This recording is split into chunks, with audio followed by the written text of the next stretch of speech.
యుద్ధంతో బంగారం ధరల్లో భారీ మార్పులు చోటు చేసుకుంటున్నాయి. మార్చి నెలలో దాదాపు 14% పడిపోయింది గోల్డ్. 2008 తర్వాత ఒకే నెలలో భారీగా పతనం కావడం ఇదే తొలిసారి. మార్కెట్లో బంగారం అమ్మకాలు పెరగడంతోనే ధర పడిపోవడానికి ఒక కారణం అంటూ విశ్లేషిస్తున్నారు. అమెరికా డాలర్ బలపడడం కూడా మరొక కారణం. హైదరాబాద్లో 24 క్యారెట్ల 10 గ్రాముల ధర 1,49,290 రూపాయలుగా ఉంది. నిన్నటితో పోలిస్తే దాదాపు 1,030 రూపాయలు రేటు పెరిగింది. 22 క్యారెట్ల 10 గ్రాముల ధర 1,36,850 రూపాయలుగా కొనసాగుతోంది. ఈ నేపథ్యంలో బంగారం ధరలు ప్రస్తుతం ఇవాళ కాస్త స్వల్పంగా పెరిగాయి. అయినప్పటికీ కూడా మార్చిలో బంగారం ధరలు కాస్త పడిపోయినట్టుగానే అనిపిస్తోంది. యుద్ధం అలాగే ఉద్రిక్తతలు, పశ్చిమాసియా టెన్షన్ల నేపథ్యంలో బంగారం వెండి ధరలు ఆకాశాన్ని అంటుతాయని అందరూ భావించారు. కానీ వాటితో సంబంధం లేకుండా బంగారం వెండి ధరలు సాధారణంగానే వాటి ధరలకు సంబంధించినటువంటి ప్రక్రియ నెమ్మదిస్తూ వచ్చింది. ఇక యథావిధిగా గతంలో మాదిరిగానే వాటి లావాదేవీలు కొనసాగాయి. ఈ నేపథ్యంలో ప్రస్తుతం బంగారం వెండి ధరల గురించి ఆసక్తికర చర్చ అయితే సాగుతోంది. ప్రస్తుతం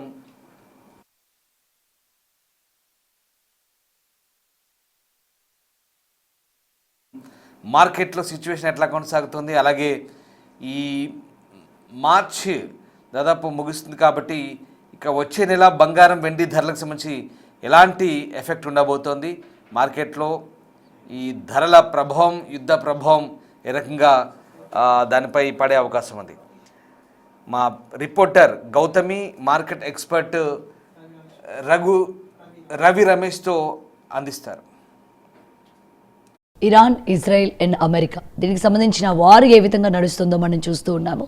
అయితే ఈ నేపథ్యంలోని గత కొన్ని రోజుల క్రితం నుంచి కూడా గోల్డ్ రేట్స్ ఏ విధంగా పెరిగాయో మనం చూస్తాం, తగ్గుతున్నాయో మనం చూస్తున్నాం. అయితే గత వారం రోజుల నుంచి మనం చూసుకున్నట్లయితే దాదాపు 13,000 రూపాయలకు పైగా తగ్గడం అనేది మనం చూస్తున్నాం, అంటే వారం రోజులకి. మరి అయితే ఒకవైపు వార్ ఇంకా నడుస్తున్నప్పటికీ గోల్డ్ అండ్ సిల్వర్ రేట్స్ మీద ముఖ్యంగా ఎందుకు తగ్గుతోంది, తగ్గేటప్పుడు మనం ఇన్వెస్ట్ చేయొచ్చా అని చెప్పి మళ్ళీ కూడా సందేహాలు వ్యక్తమవుతున్నాయి. మరి దీని గురించి మాట్లాడితే వాళ్ళు మనతో పాటు బిజినెస్ అనలిస్ట్ నంది రామేశ్వరరావు గారు ఉన్నారు. సార్ నమస్తే. సో యుద్ధం జరుగుతున్నప్పుడు ఇటు మనకి అన్నిటి మీద భారం ఏ విధంగా పడిందో మనం చూసాము. అయితే గత కొన్ని రోజుల నుంచి కూడా గోల్డ్ రేట్ మళ్ళీ తగ్గడం మనం చూస్తున్నాం. అయితే యుద్ధం జరుగుతుంది కదా, మళ్ళీ గోల్డ్ తగ్గడం మనం చూస్తున్నాం. కాబట్టి ఇలాంటి టైంలో ఇన్వెస్ట్మెంట్ చేయడం కరెక్టా కాదా అని చెప్పి మళ్ళీ సందేహాలు. అంటే మనకి ఏంటంటే తగ్గిన ప్రాబ్లమే, పెరిగిన ప్రాబ్లమే. ఏం చెప్తారు సార్, ప్రధాన కారణం ఏంటంటే? డబ్బు ఉన్న ప్రాబ్లమే, డబ్బు లేకపోయినా ప్రాబ్లమే, భార్య ఉన్న ప్రాబ్లమే, భార్య లేకపోయినా ప్రాబ్లమే. ఈ వార్ అనేది దాదాపు 4 రోజులు దాటిపోయింది. February 28th స్టార్ట్ అయింది. Almost more than 1 month, 31st day first. So ఈ 30 రోజుల్లో కూడా యుద్ధం మొదలైనప్పటి దగ్గర నుండి ఇప్పుడు చూసుకుంటే ఫోకస్ డెన్సిటీ పెరిగింది. ఎందుకంటే నువ్వెంత అంటే నేనెంత అనుకుంటున్నాడు. ఇప్పుడు వీళ్ళు కొన్ని కండిషన్ పెడతారు, వాళ్ళు ఒప్పుకోరు, వాళ్ళు కొన్ని కండిషన్ పెడతారు, వీళ్ళు ఒప్పుకోరు. ట్రంప్ గారు ఏదైతే డెసిషన్ తీసుకున్నారో ఇరాన్ ఫర్ ఎవర్ నా కంట్రోల్లో ఉండాలనుకుంటున్నాడు. ఇరాన్ నువ్వెవరు, మా బాస్ని చంప, మేము అంత తేలిక వదిలేస్తామని అంటున్నారు. సో ఓవరాల్గా చూసుకుంటే ఈ యుద్ధం పరిణామాలు చాలా తీవ్రంగా అటు ఆయిల్, క్రూడ్ ఆయిల్ మీద పడింది. ఆయిల్ ఏదైతే ఉందో $70 per barrel ఉండేది ఎక్కడికో వెళ్ళిపోయింది, $120-130. గోల్డ్ రేట్ ఈరోజు చూసుకుంటే 1,40,000 తులం ఉంది. సిల్వర్ రేట్ చూసుకుంటే 2,50,000 ఉంది. ఆల్మోస్ట్ ఓవరాల్గా గోల్డ్ చూసుకుంటే ఒక 13 to 15% తగ్గింది గత కొన్ని రోజులుగా. కానీ మళ్ళీ నిన్న మొన్న కొద్దిగా వేరియేషన్ ఉంది, బట్ తగ్గిన దానికంటే పెరిగింది ఎక్కువ ఉంది ఓవరాల్ స్ట్రాటజీ చూస్తే. అదే సిల్వర్ కూడా 4 లక్షలు, నేను 7-8 months బ్యాక్ చెప్పిన గోల్డ్ 2 లక్షలకు వెళ్తుంది, సిల్వర్ 4 లక్షలకు వెళ్తుంది. కానీ 4,25,000 వెళ్ళింది, 1,85,000 వెళ్ళింది. ఇంచుమించు వెరీ క్లోజ్ ప్రెడిక్షన్, 5% ఇటు. సో దీని బట్టి అర్థం అవుతుందంటే జియో పొలిటికల్ కండిషన్ అనేది వెరీ ఇంపార్టెంట్. ఇంతకుముందు మీరు చూసుకుంటే కనుక యుద్ధం అనేది ఇజ్రాయెల్కి బ్యాక్ సపోర్ట్గా అమెరికా ఉండి ఇజ్రాయెల్తో చేయిస్తుంది, ఇరాన్ ఒంటరిగా పోరాడుతుంది. కానీ ఇప్పుడు చూసుకుంటే గత లాస్ట్ మన మధ్యలో ఒక 4-5 days గ్యాప్ ఇచ్చారు యుద్ధానికి, మళ్ళీ స్టార్ట్ చేస్తారు సంధికి రాకుండా. సో నేను లాస్ట్ టైం చూడంటే ఐక్యరాజ్య సమితి దేశాలు ఏవైతే ఉన్నాయో అవన్నీ కూర్చొని సానుకూలంగా మాట్లాడితే పరిష్కారం వచ్చే అవకాశం కనిపిస్తుంది. లేదంటే నువ్వెంత నేనంతా ఇప్పటికే కొన్ని 100,000 మంది చనిపోయారు, అక్కడ పోతున్నారు, ఇక్కడ పోతున్నారు. లేటెస్ట్ నేను అబ్జర్వ్ చేసిన పాయింట్ ఏంటంటే ఇరాన్ ఒకటే చేయట్లేదు, ఇరాన్ రీజియన్లో రీజియన్ సపోర్ట్ కూడా ఉంది, అటు నుండి కూడా. ఇప్పుడు దుబాయ్లో వీళ్ళు వేస్తున్నారు. ఇరాన్కి సంబంధించిన B2 బంకర్ ఏదైతే మెయిన్ ఉత్పత్తి చేసే స్టాక్ చేసి నిల్వ చేసే ఉన్నాయో వాటి స్థావరాలను ధ్వంసం చేస్తున్నారు. Iran is almost contributing 20 to 22% across the గోల్డ్లో వీళ్ళు ఇరాన్ మీద డిపెండ్ అవుతారు, ఇప్పుడు ఇంపోర్ట్స్ కానీ ఎక్స్పోర్ట్స్ కానీ.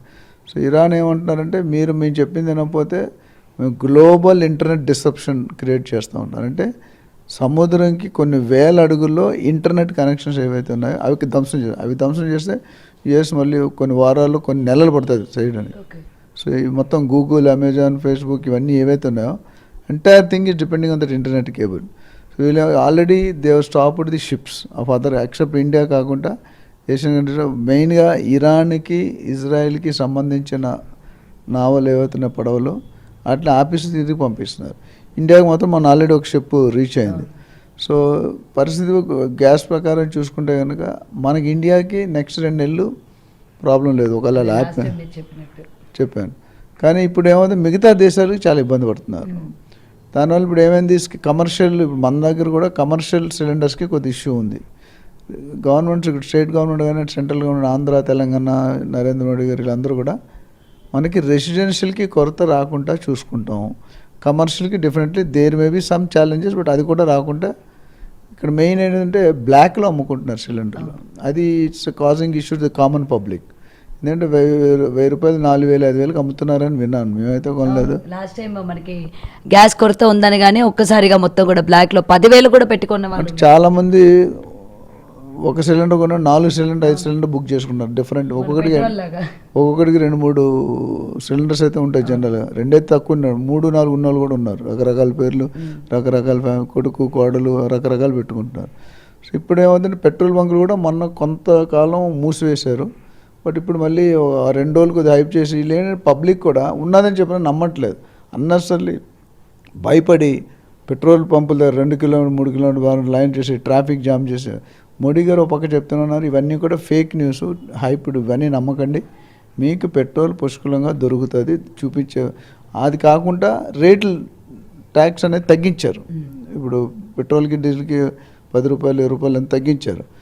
అయితే అది తగ్గించినా ఇంతవరకు కస్టమర్కి అయితే పాస్ ఆన్ అవ్వలేదు. అది ఎప్పుడు తగ్గించింది అంటే కంపెనీ ఆయిల్ పెట్రోల్ కంపెనీస్ ఏవైతే Indian oil, Bharat petroleum, HPCL ఉన్నాయో వాటికి ఓవర్లోడ్ పడుతుంది, లాస్ అవుతుందని తగ్గించారు. బట్ అందులో కొంత వరకు మన కామన్ సిటిజన్కి తగ్గిస్తే అది మంచి మేలు చేసింది. అయితే నువ్వు హెడ్ ఆయిల్ పెట్రోల్ ప్రొడక్షన్ యూనిట్స్కి మీరు చేసుకుంటే కామన్ పబ్లిక్ ఏముంది, దాని బదులు ఎక్స్ట్రా కడుతున్నారు. ఇంకా వారి ప్రకారం ఫెడరల్ బ్యాంక్ ఏదైతే ఉందో ఆ రిజర్వ్స్ ఇంట్రెస్ట్ రేట్ పెంచేశారు. ఇంట్రెస్ట్ రేట్ పెంచితే ఆటోమేటిక్గా కొద్దిగా ఎఫెక్ట్ ఉంటుంది. వారు కంటిన్యూ అయినా ఆ పైన ఇంపాక్ట్ అనేది ఏముంటుందని చెప్పలేము. As of today gold prices కానీ లేదా ఆయిల్ కానీ లేకపోతే వార్ సిచ్యువేషన్ కానీ ఇప్పుడు రీజియన్ వైజ్ అంటే పక్కన లెబనాన్ ఇవన్నీ ఏవైతే దానికి సంబంధించిన ఏరియాలో పడుతున్నా వీళ్ళతో పాటు వాళ్ళు కూడా సపోర్ట్ చేసి వాళ్ళు కూడా అటాక్ చేయడం మొదలుపెట్టారు. అది యుద్ధం ఆగే సూచనలకి పరిణామం కాదు, యుద్ధం పెరగడానికి పరిణామాలు.